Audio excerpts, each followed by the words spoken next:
The Senate, during a rare middle of the night session, confirmed Rahm Emanuel to be President Biden's ambassador to Japan. Senators voted 48 to 21 early Saturday morning on Emanuel's nomination. Democratic Senators Elizabeth Warren, Ed Markey, and Jeff Merkley voted against his nomination. I have to give all three of them a round of applause. I've gotten really sick of Warren, especially after that, weird sexism nonsense she tried to push toward Sanders during the presidential primary. But I have to give her credit for being one of the few Democrats that didn't back this, apparently. And Merkley and Markey, I don't have any issues with almost ever. So uh, the three of them, I have to, I don't want to say shout out, but certainly acknowledge as having done the right thing here. Rahm Emanuel has a lifetime of public service preparing him for this role. Japan is an important strategic partner in Asia, particularly in light of our continued challenges from China. I have no doubt Rahm will be a strong voice for America in Japan, Senator Dick Durbin said after the vote. The vote on Emanuel's nomination came shortly after the Senate wrapped up its work for the year. It was included in the package of nominees approved in exchange for giving Senator Ted Cruz a vote on legislation related to the Nord Stream 2 pipeline by mid January. Emanuel is well known around Washington before being elected as mayor of Chicago. Emanuel served as then President Obama's chief of staff. You can always trace trash back to Obama, I swear. A member of the House of Representatives and worked in the Clinton White House. But Emanuel has sparked pushback from progressives because of his handling of an investigation into a police shooting of Laquan McDonald in 2014 when he was a Chicago mayor. Some House progressives urged Senate Democrats to reject Emanuel's ambassador nomination.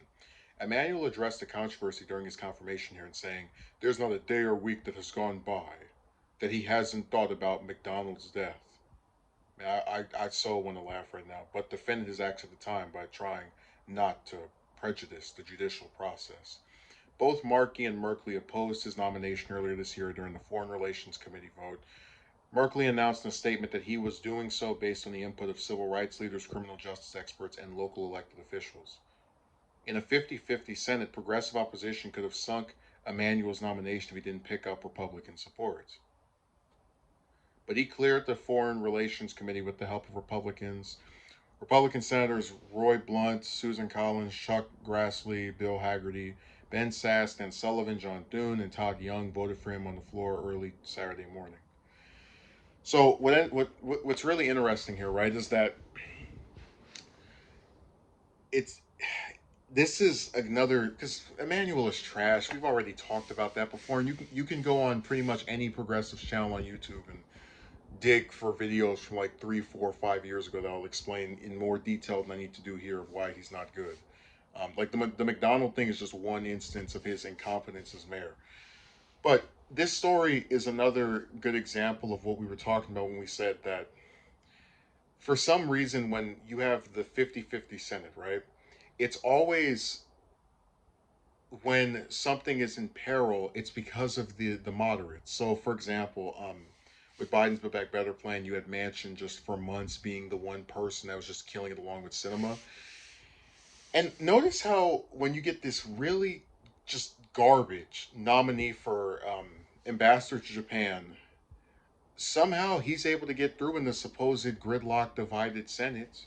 Somehow, in spite of the fact that he has multiple progressives saying we don't want him, which is a number that, two or three people isn't the biggest thing, but in a 50-50 Senate of everybody voting yes or no based on their party, it certainly would have been enough to put a nail in the coffin for this confirmation. Notice how he was still able to get enough Republicans to go and side for him. And that's my point, that every time we get something that supposedly is bipartisan, it usually sucks, like this confirmation. Um, and when you get things that are not half bad, it's always being pushed in a more supposed moderate or right wing direction. So it's just another example, this nomination of a Senate that people will say is supposedly gridlocked, but is always able to pass things that are conservative leaning. With a supposedly liberal, progressive, democratic president, as some conservatives like to paint him as. I really hate the idea that incompetence is rewarded here. It's like you can just achieve by failing if you get elected to a few offices. You can do a terrible job, have people dying, um, just totally incompetent, and he still gets promotion. So I can wait to see how he screws up Japan. It'll be really exciting to see how that plays out.